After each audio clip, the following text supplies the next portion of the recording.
Buenas tardes, es un gusto saludarlos. Mi nombre es Alfonso Barreto. Vamos a continuar con, digamos, esta segunda unidad o este segundo módulo, si le pudiéramos llamar así, de psicología de la personalidad. En el primero hicimos una introducción, como algunos de ustedes ya lo pudieron observar. Hicimos como una introducción general.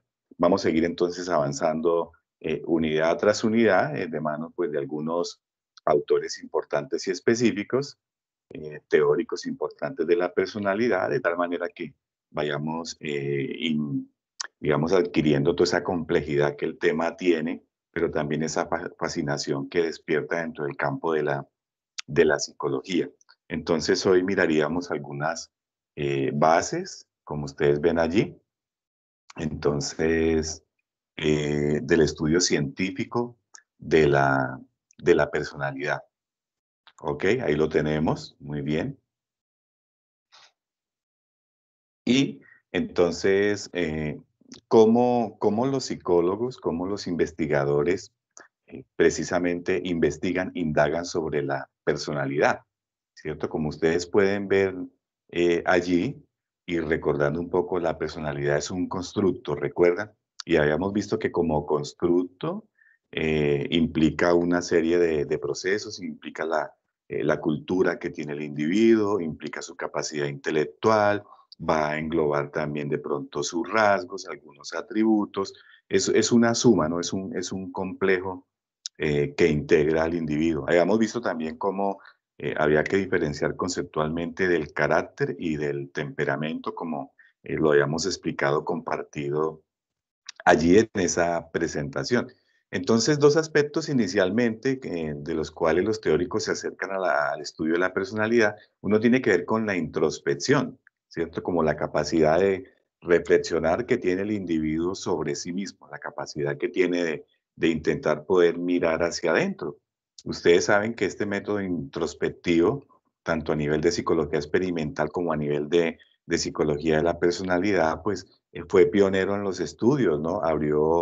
Abrió camino, ¿cierto? Para posteriores desarrollos que han sido incesantes hasta el día de hoy. Entonces, en la introspección, el individuo busca su propia reflexión, poder reportar, ¿cierto? Cómo se siente, cómo cree que es, qué expectativas tienes, cuáles son sus actitudes. Y de otra parte, pues está la observación, que ustedes saben que pues es un método o digamos es una estrategia, es una técnica como la quisiéramos conceptualizar, según el contexto en que usemos el término. La observación es la mirada que hace el sujeto para comprender la realidad. En este caso, comprender la personalidad de otros individuos. Estas dos maneras iniciales de acercarse al estudio de la personalidad tienen un problema, tienen dificultades y es el sesgo, ¿cierto?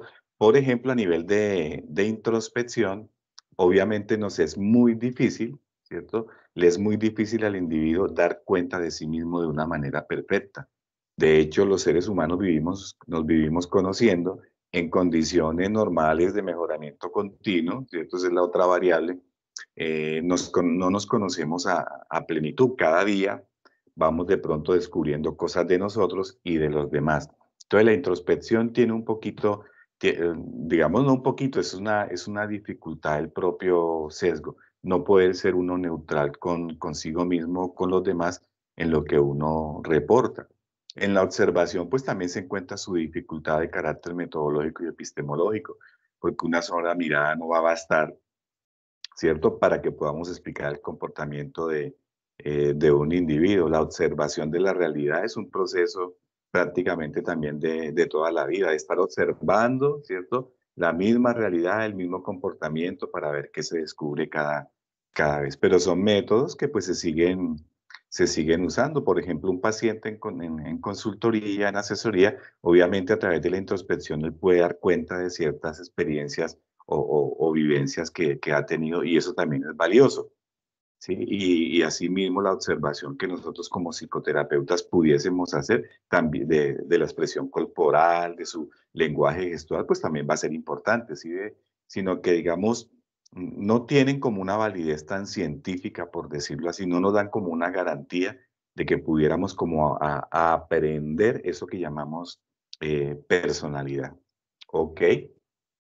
Asimismo, también, pues, avanzando un poco más, tenemos que se aplican los estudios de caso, ¿cierto? Los estudios de caso, todas estas, digamos, técnicas o estrategias metodológicas, todas esas aplicaciones son transversales a las diferentes ciencias, no son propias de la psicología, ¿no? Están también, son también utilizadas en la investigación educativa, en la psiquiatría, ¿cierto? En la investigación médica, en el trabajo social, en la antropología, en la sociología. Muchas de estas técnicas pues se usan y los investigadores dan un énfasis en en lo que configura su objeto de interés, ¿no? O el fenómeno que están trabajando. Entonces los estudios de caso son interesantes porque permiten estudiar un caso o varios casos buscando tener más detalles de las variables de la comprensión que hay en ese fenómeno que estamos estudiando, ¿cierto? Se busca comprender la realidad eh, de un sujeto como tal o de un caso o pudiese ser también de un grupo, ¿cierto? Entonces, como ustedes observan ahí, pues se mira la situación individual o la situación grupal. Esto puede hacerse de una manera transversal en un corte de tiempo específico según el interés del investigador o puede ser un proceso de indagación a través del tiempo, ¿cierto? Como cuando, por ejemplo, se estudian casos de gemelos idénticos y cómo ellos pudiesen presentar o no variaciones en sus dimensiones del desarrollo. Eh, una de las dificultades que tenemos con los estudios de caso es que no se puede generalizar, ¿cierto? Digamos, no es que no se pueda, es que epistemológica y metodológicamente pues no sería correcto, ¿cierto? Yo puedo interactuar con un niño, con un adolescente, con un estudiante, con un padre de familia, con un sujeto, con un caso clínico específico, etcétera, ¿cierto? Y obviamente va contra toda lógica de decir que los resultados que yo tenga allí de ese caso, yo pudiera esas conclusiones extrapolarlas fácilmente o hacer analogías fácilmente a toda la población, pues se cae de su peso metodológicamente. Es el problema que tienen algunas tendencias psicológicas, ¿cierto? Que tienen algunas tendencias psicológicas que piensan que por el análisis que han hecho de un caso y de pronto una redacción brillante que han hecho de ese caso o descriptiva o discursiva muy bien elaborada, piensan que por esos componentes pueden explicar todo el comportamiento humano y realmente no es así. Recuerde que existe el campo de las diferencias individuales, el campo de las diferencias individuales que implican que hay variaciones entre los sujetos, hay variaciones entre los hombres, entre las mujeres, entre los estudiantes. Suelen ocurrir variaciones y eso es lo que busca investigar y medir la psicología de la personalidad. Entonces, como usted puede observar allí, ¿qué se busca? Pues a través de numerosos casos, pues tener una base para poder ofrecer una serie de, algún tipo de validez de esa realidad o ese sujeto que estamos indagando, ¿sí? Los estudios de caso pues nos sirven efectivamente, son tremendamente útiles porque jalonan la investigación. ¿Cómo negar pues algunas apreciaciones interesantes de Freud? Lastimosamente, en su generalización bastante exagerada, muy universalizado, sin una base, cómo no reconocer el tremendo trabajo de Jean Piaget, ¿cierto? Con los estudios de caso, inicialmente con sus hijos y después con los niños, poniendo en práctica todas esas actividades de tipo del estudio de las estructuras cognitivas, ¿no?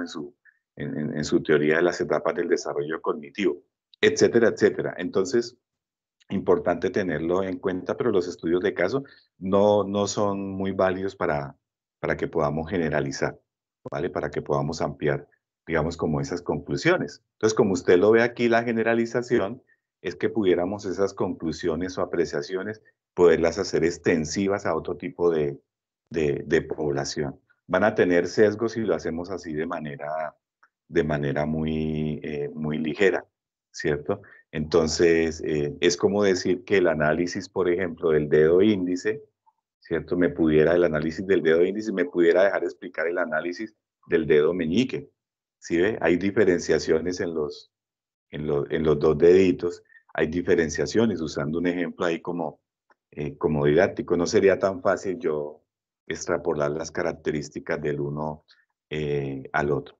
Pero generalizar, como dice ahí en el recuadro, usted lo puede observar, es universalizar una conclusión. Pero ¿qué más quiere un teórico, cierto? Desde cualquier campo de la psicología, ¿qué más lo que se pretende?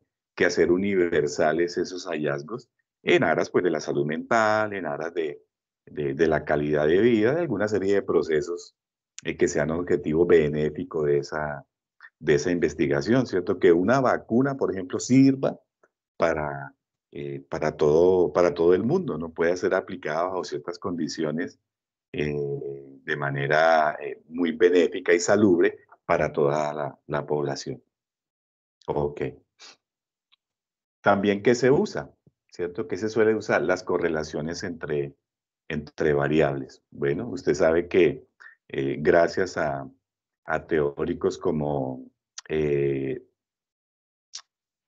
Carl Pearson, ¿cierto? Específicamente, desde la estadística y ligado un poquito a las ciencias sociales también, la correlación pues se ha venido manejando, es un instrumento bastante utilizado en la estadística a nivel general, ¿cierto? Y en las diferentes ciencias, ¿no? Ciencias económicas, ciencias médicas, ciencias sociales, la correlación es un buen instrumento que solamente nos permite tratar, digamos, como de probar la relación o el grado de relación que pudiese haber entre dos variables, cómo las dos variables pudiesen poder covariar, ¿cierto?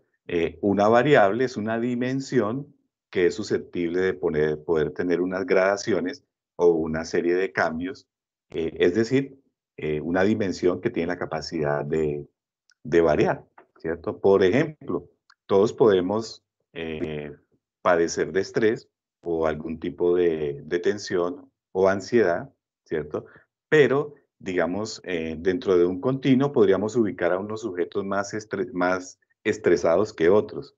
Podríamos encontrar en algunos sujetos un mayor nivel de estrés que en otras personas, ¿cierto? Podríamos encontrar algunos sujetos con una mayor motivación que la motivación de otros. Sujetos con una autoestima más alta, más fuerte que la que otras personas pudiesen tener. Entonces, esas variables son susceptibles de tener una serie de gradaciones, de cambios de variabilidades. ¿Sí? Algo muy importante es que la correlación no implica causalidad, no implica que una cosa digamos, nos aporte la conclusión de que la causa de, de, de B sea A, ¿cierto? Que esta consecuencia sea específicamente producto generada por este factor. No, mira solamente la relación que pueda haber. Y eso es importante tenerlo en cuenta, ¿cierto? Porque uno metodológicamente en un trabajo, en una investigación, pues pudiese también cometer ese error, ¿no? Creyendo que una cosa es causa de la otra, cuando solamente si se hace bien el proceso de correlación estadísticamente, obviamente, pues lo que vamos a obtener solamente es un cociente, ¿cierto? Un decimal que indica ese tipo de correlación, que la cuantifica. ¿Ok? Entonces allí vemos que dos aspectos importantes de la correlación que miran también los psicólogos de la personalidad es la dirección, ¿cierto? La dirección, es decir, si esa correlación pudiese ser positiva, ¿cierto? O sea, cuando una variable aumenta, la otra también aumenta, ¿cierto? O si esa dirección pudiese ser inversa, ¿cierto? O negativa, ¿cierto? Una variable, mientras una sube, la otra baja. ¿Ok? Entonces, importante tener en cuenta esto allí. Y la fuerza es la expresión numérica, la magnitud que nos permite a nosotros expresar, ¿cierto? Esa relación o covariación, ¿cierto? Hay unas gradaciones estadísticamente. No estoy dando clases de estadística, estoy ambientando solamente cómo nos acercamos al estudio de la personalidad. Usted puede ver una cantidad interesantísima de videos donde se explica esto un poco más con los números y en la cantidad de textos tan maravillosos que tenemos que nos dan ejemplo. ¿Ok? Entonces, dirección y fuerza son importantes a tener en cuenta en la correlación. ¿Ok? La correlación, como ustedes saben, puede oscilar entre +1 y -1, ¿cierto? Si tengo una correlación de 0,76, es una correlación positiva, ¿cierto? Como alta, ¿cierto? Pero si tengo una correlación de -0,76, no quiere decir que sea menor, sino que es inversa, pero también es alta, ¿vale? Ok. Ustedes pueden ver aquí entonces un ejemplo de correlación positiva entre dos variables, entre la variable depresión y ansiedad. Podemos ver ahí como la relación lineal que mantiene. ¿Qué quiere decir? Que si generalmente en la correlación positiva se ha visto en las investigaciones, estoy usando solamente un ejemplos, cuando la depresión aumenta, la ansiedad también en el individuo tiende a covariar, tiende a aumentar, ¿cierto? Entonces, cuando una sube, la otra también sube. Eso es lo que muestran las investigaciones como tal, ¿cierto? Los pacientes depresivos suelen reportar, suelen evidenciar, enunciar estados de ansiedad, pues también bastante altos. Usted ve la dirección que tiene ahí, la inclinación positiva que tiene el ejemplo, ¿no? Que tiene los puntos de intersección allí. Ok, mire, este es un ejemplo de correlación inversa o negativa. Entonces, aquí entre la depresión y la autoestima, ¿sí? Entonces, es posible, o la investigación, pues algunos trabajos han evidenciado que cuando el individuo pues tiene una depresión, digamos, en una buena proporción, en un alto nivel, su autoestima puede verse mermada, ¿cierto? Y por ende, una autoestima bastante fuerte, muy alta, pues no implicaría una depresión tan alta, sino un poquito más baja. Entonces, la relación es inversa, entonces usted puede ver la dirección que tiene, aquí pues la relación lineal de los puntos, ¿no? Son investigaciones, estos son ejemplos, son investigaciones que se han hecho para ilustrar cómo se dan ese tipo de, mm, de correlaciones, ¿cierto? ¿Para qué podría, por ejemplo, a mí servirme pues un dato de estos? Bueno, digamos en una situación terapéutica, ¿cierto? Si yo sé que la persona tiene un cuadro depresivo, tiene una depresión pues alta o en un grado bastante manifiesto, pues obviamente yo sé como terapeuta que tengo que trabajar también en la autoestima de esa persona, ¿sí ve? Tengo que trabajar bastante en la autoestima de esa persona. Si yo, por ejemplo, doy un programa de capacitación, una psicoeducación específica, ¿cierto? Y supongamos que el tema fuese autoestima. Yo podría explicarle a mi auditorio que efectivamente la autoestima pareciese ser un buen regulador o neutralizador de la depresión como tal. ¿Sí ve? Yo podría vender la idea de que una buena autoestima pudiese ser una protección psicológica ante momentos de depresión o ante un ataque, ¿no? Si ve, son constructos, ¿no? Recuerde que como le dije en la primera, en la primera grabación, en la anterior, no tenemos verdades absolutas, ¿cierto? Tenemos unas buenas razones explicativas, interpretativas de lo que estamos estudiando o, o analizando, ¿sí? Entonces, muy bien. ¿Qué es importante? El concepto de significación estadística, siguiendo aquí a Carver y Scheyer, ¿cierto? En el 97, su libro Teorías del Aprendizaje, que es uno de los referentes que estamos usando aquí en estas charlas, en estas, no sé si llamarle capacitaciones, en estos compartires acá. Entonces, la significación estadística es importante para los psicólogos también, para los psicólogos de la personalidad, ¿cierto? Entonces, ¿a qué hace referencia? Hace referencia a que en una investigación es posible encontrar, ¿cierto? eventos que no se produzcan necesariamente al azar, sino que efectivamente fruto de nuestra intervención o producto de ese experimento, de esa manipulación de una variable independiente, probablemente hubo un efecto, algo ocurrió, un cambio, ¿cierto? Que no es atribuible al azar, ¿cierto? Entonces, como usted lo ve allí, dice, mire el último párrafo, se considera que la correlación es creíble cuando la probabilidad de haberla obtenido por accidente es pequeña, ¿sí? O por azar, menor al 5%. En este caso, los investigadores afirman que la correlación es estadísticamente significativa.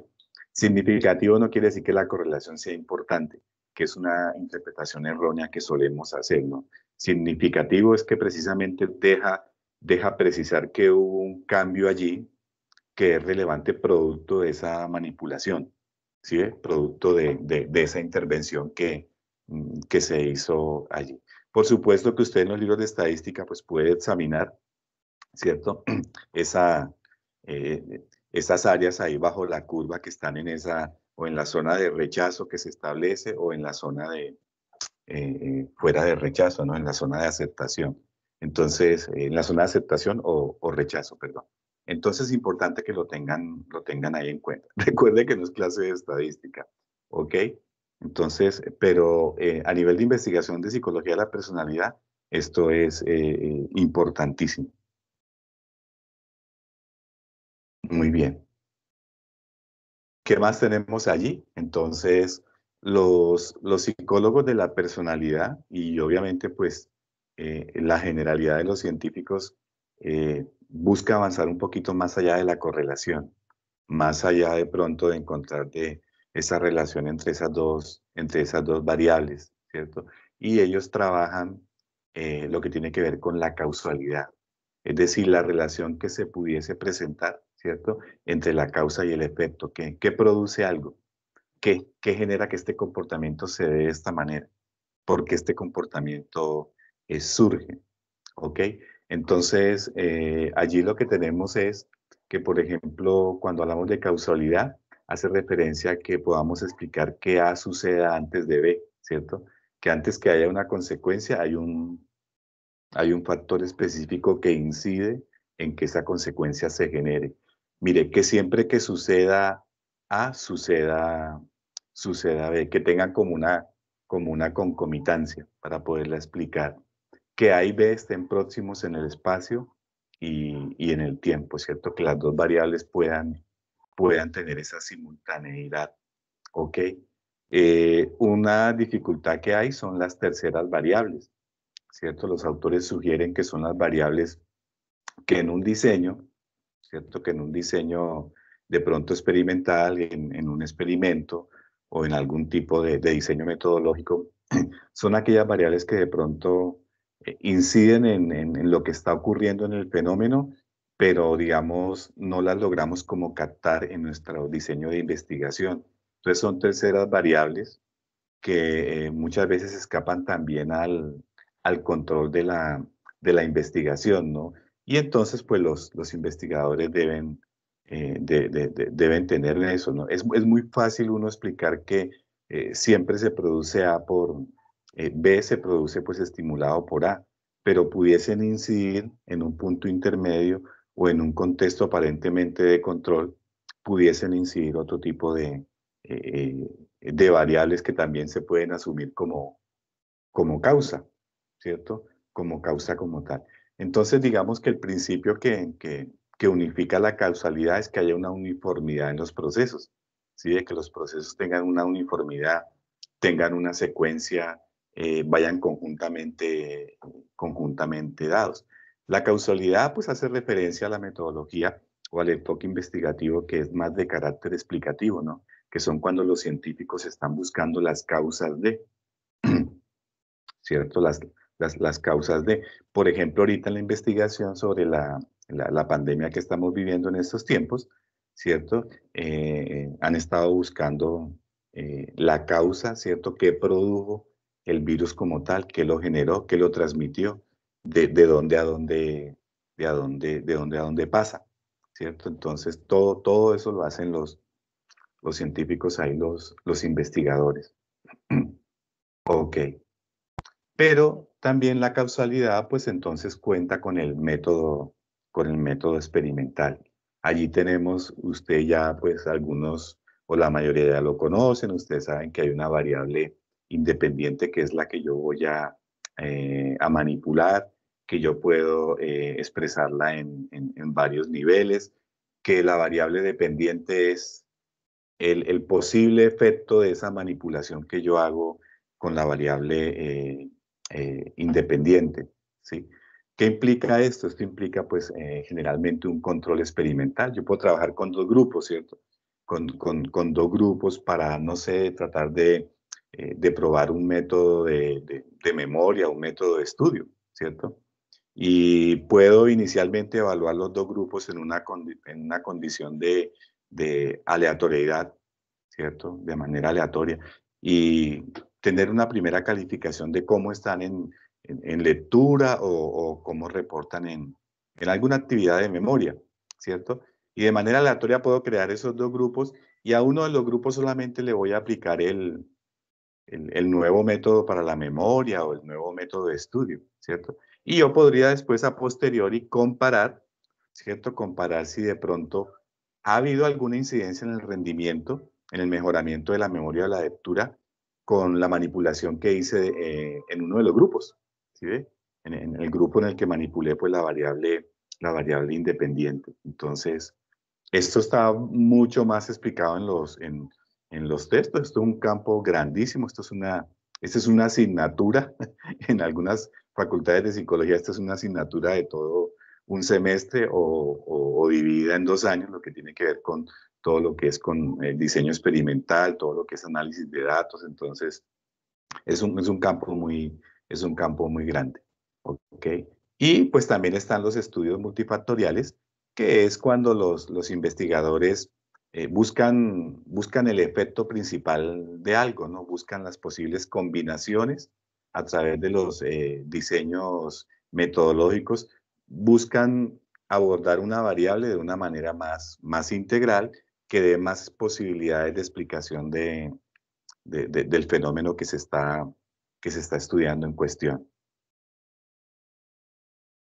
Ok.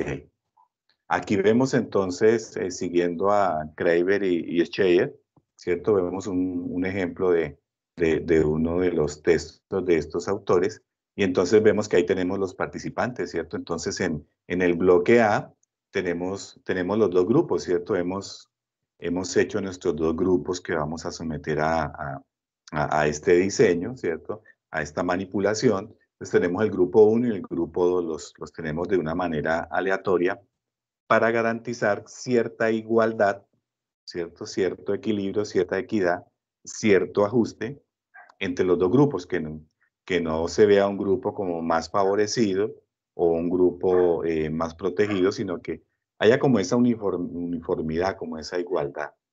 Entonces, allí lo tenemos, el grupo 1 y el grupo 2. Ok. Estamos de acuerdo entonces que está el control experimental, ¿cierto? El investigador va a hacer una manipulación, va a haber un grupo experimental y va a haber ahí un grupo de control.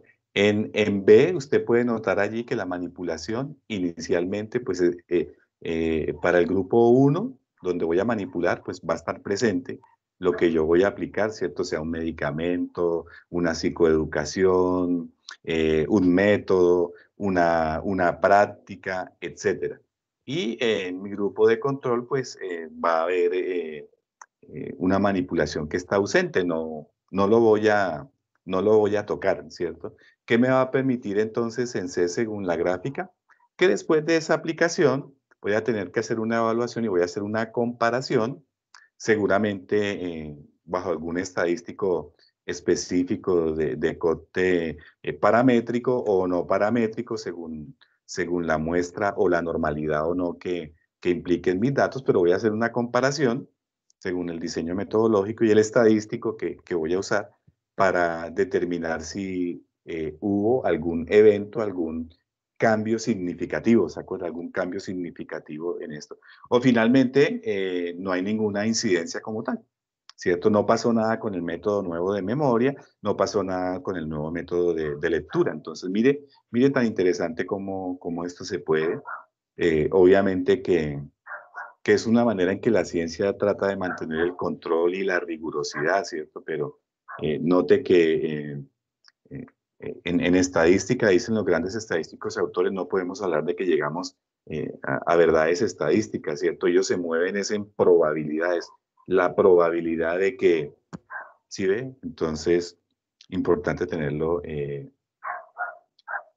allí en cuenta. Nuestras referencias, entonces es un gusto saludarlos. Nos vemos en el siguiente video, donde vamos a avanzar con otros aspectos en torno de la personalidad, antes de comenzarnos a meternos en los teóricos con sus fortalezas, con sus debilidades, o digamos más bien ventajas y críticas, ¿no? Como suele darse. Es un gusto saludarlos, que tengan una excelente temporada.